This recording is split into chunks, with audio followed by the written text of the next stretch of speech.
You, John Fitzgerald Kennedy, do solemnly swear I, John Fitzgerald Kennedy, do solemnly swear that you will faithfully execute the office of President of the United States that I will faithfully execute the office of President of the United States and will, to the best of your ability, and will, to the best of my ability, preserve, protect, and defend the Constitution of the United States. preserve, protect, and defend the Constitution of the United States. So help you God. So help me God.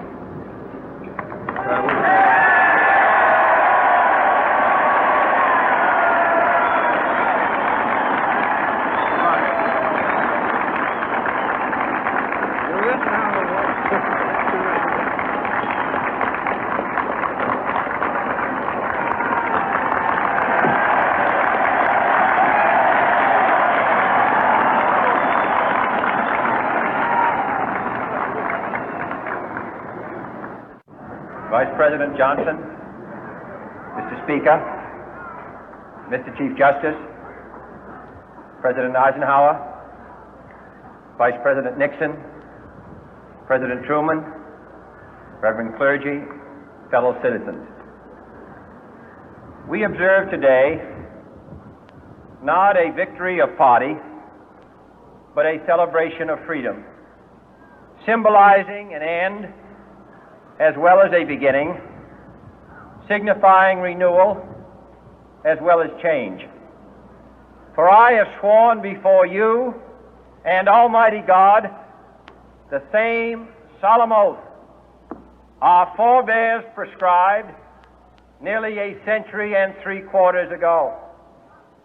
The world is very different now, for man holds in his mortal hands the power to abolish all forms of human poverty and all forms of human life.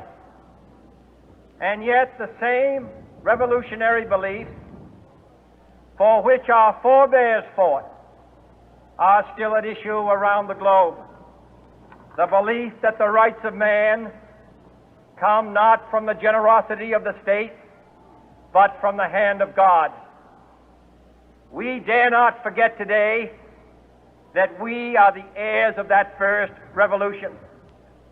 Let the word go forth from this time and place to friend and foe alike that the torch has been passed to a new generation of Americans born in this century, tempered by war, disciplined by a hard and bitter peace, proud of our ancient heritage, and unwilling to witness or permit the slow undoing of those human rights to which this nation has always been committed and to which we are committed today at home and around the world.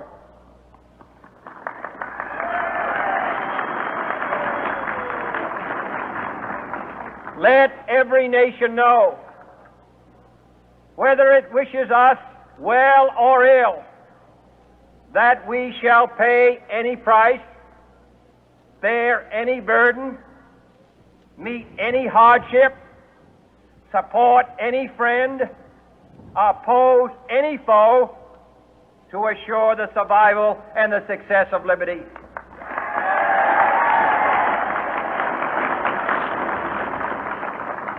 This much we pledge and more.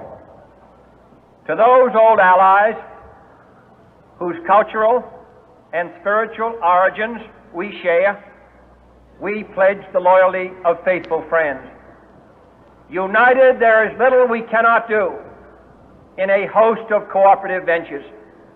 Divided, there is little we can do, for we dare not meet a powerful challenge at odds and split asunder. To those new states whom we welcome to the ranks of the free, we pledge our word that one form of colonial control shall not have passed away merely to be replaced by a far more iron tyranny. We shall not always expect to find them supporting our view, but we shall always hope to find them strongly supporting their own freedom, and to remember that in the past, those who foolishly sought power by riding the back of the tiger ended up inside.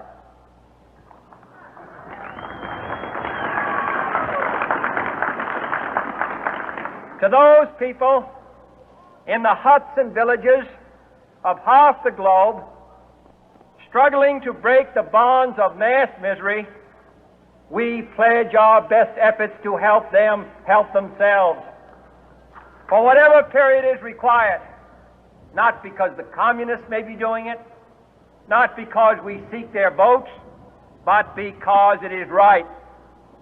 If a free society cannot help the many who are poor, it cannot save the few who are rich.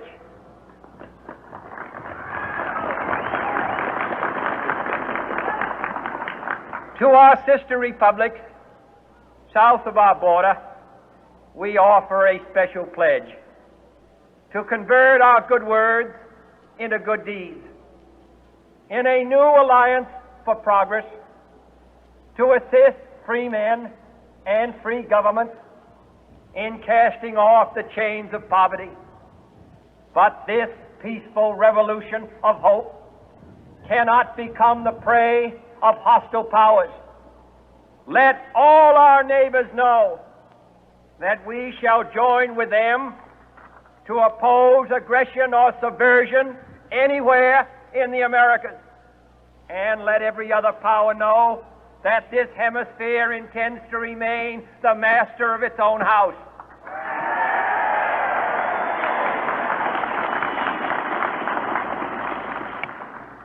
To that World Assembly of Sovereign States, the United Nations, our last best hope, in an age where the instruments of war have far outpaced the instruments of peace, we renew our pledge of support to prevent it from becoming merely a forum for invective, to strengthen its shield of the new and the weak, and to enlarge the area in which its writ may run. Finally, to those nations who would make themselves our adversary, we offer not a pledge, but a request that both sides begin anew the quest for peace. Before the dark powers of destruction, unleashed by science, engulf all humanity in planned or accidental self-destruction, we dare not tempt them with weakness, for only when our arms are sufficient beyond doubt can we be certain beyond doubt that they will never be employed. But neither can two great and powerful groups of nations take comfort from our present course, both sides overburdened by the cost of modern weapons, both rightly alarmed by the steady spread of the deadly atom, yet both racing to alter that uncertain balance of terror that stays the hand of mankind's final war. So let us begin anew, remembering on both sides that civility is not a sign of weakness, and sincerity is always subject to proof. Let us never negotiate out of fear, but let us never fear to negotiate.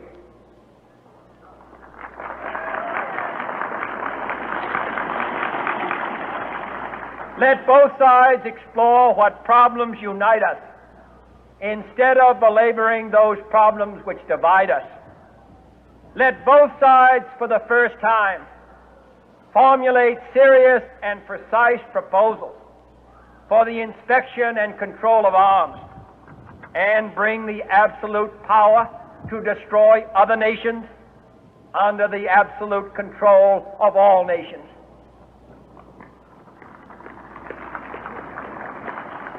Let both sides seek to invoke the wonders of science instead of its terrors. Together, let us explore the stars, conquer the deserts, eradicate disease, tap the ocean depth, and encourage the arts and commerce.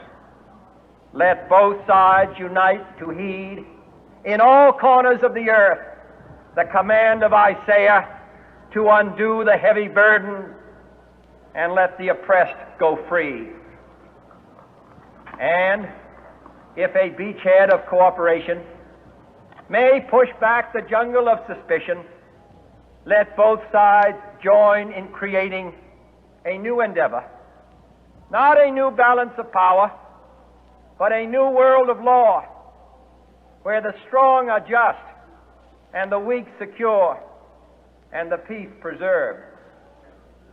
All this will not be finished in the first 100 days, nor will it be finished in the first 1,000 days, nor in the life of this administration, nor even perhaps in our lifetime on this planet. But let us begin.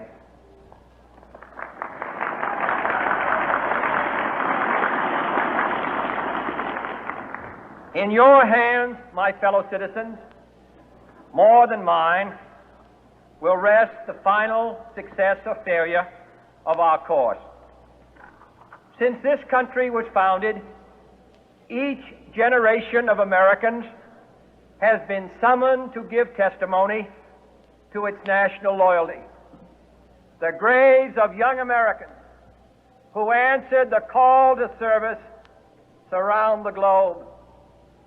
Now the trumpet summons us again, not as a call to bear arms, though arms we need, not as a call to battle, though in battle we are, but a call to bear the burden of a long twilight struggle, year in and year out, rejoicing in hope, patient in tribulation, a struggle against the common enemies of man, tyranny, poverty, disease, and war itself.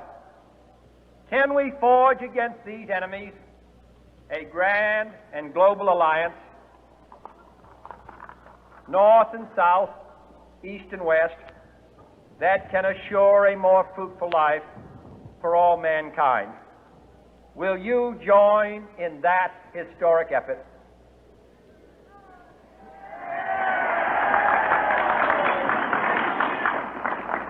In the long history of the world, only a few generations have been granted the role of defending freedom in its hour of maximum danger. I do not shrink from this responsibility. I welcome it.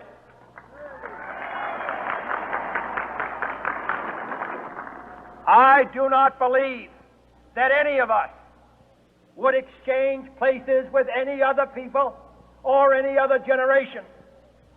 The energy, the faith, the devotion which we bring to this endeavor will light our country and all who serve it. And the glow from that fire can truly light the world. And so, my fellow Americans, ask not what your country can do for you, ask what you can do for your country.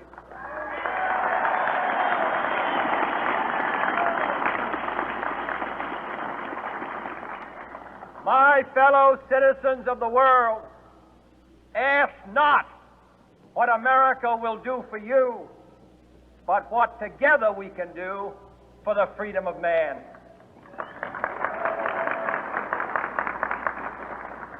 Finally, whether you are citizens of America or citizens of the world, ask of us here the same high standards of strength and sacrifice which we ask of you. With a good conscience, our only sure reward, with history the final judge of our deeds, let us go forth to lead the land we love, asking His blessing and His help, but knowing that here on earth, God's work must truly be our own.